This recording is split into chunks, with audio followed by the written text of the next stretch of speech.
Okay, this is the 3 o'clock at Haydock. We've got a back order in here at 5.1. The reason I put that into there is that as when I joined this market, the favourite was persistently drifting.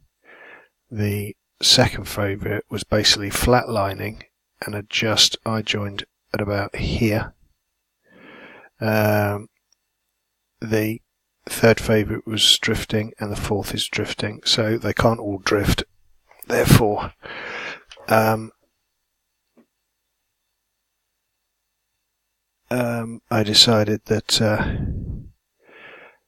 was looking basically for the one that was going to get backed in and come on down, and my guess was that it would be the second favourite, because if it broke through this line of resistance of support at 5, it would probably go lower as all the rest start to drift. And it did get down to 4.8, but it's now bimbling about. We really need to see these ones drifting back out, particularly the favourite, obviously. So we've got 5 minutes to go.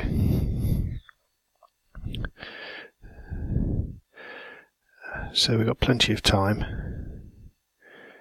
We just need to see some backing activity coming in. We've now broken this 5. Now let's see if we can stay below it. And so far, not great. Again, just like the last market, we got the first and second favourites at very similar sizes, very similar prices, so it's not ideal. It's not ideal. It's the longer this goes on without that price dropping, it looks like our theory is going to fail, because it's broken 5. You'd expect it to push lower straight away. Unless it's just doing a small retracement. It's certainly, I think our stop's about right, because if this is just a little retracement of a downward move, then you'd expect it to, just looking at the chart here, you would not be expecting it to go much higher and go through 5. So I'm quite happy with my stop just there. It's only 3 above our entry point.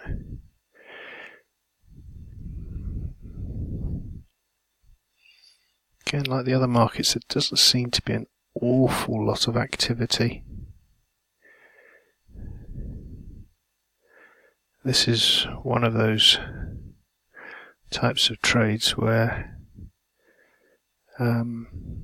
you make your decision based on the fact that it's pretty much been flatlining other than this blip. And you're just saying to yourself, well, which way is it most likely to go? And bearing in mind the others were all drifting at the time, you'd say, well, actually this one probably, if I had to pick one that's going to move, it would be this one, because it was being opposed by the drifting of all the others. So I'm quite happy with the decision to take the trade. It's just that it's not working out at the moment. Now we can say here, unfortunately, the favourite is being backed in, which isn't helping us.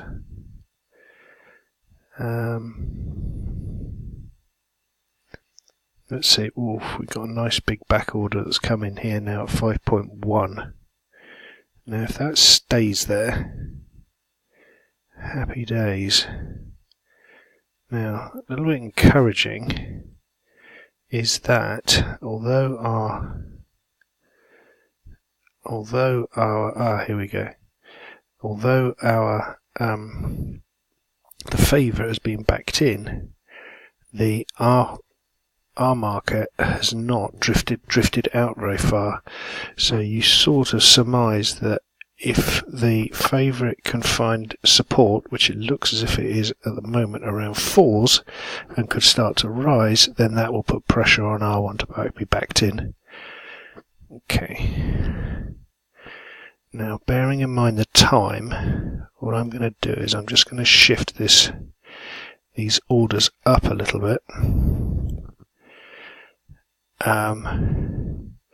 So that if we can get this one touched, it will just give me a little bit more space to bring my... In fact, I'm going to bring it in there now,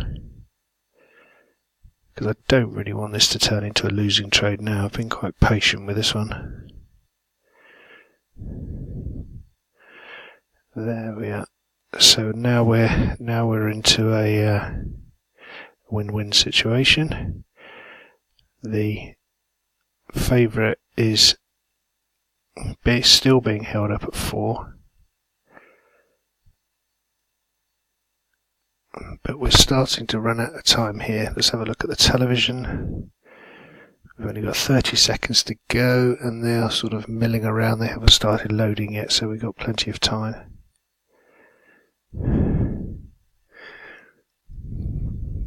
Yep. Come on. Yeah, see the laying starting to lay, a bit of lay activity starting to come back in now.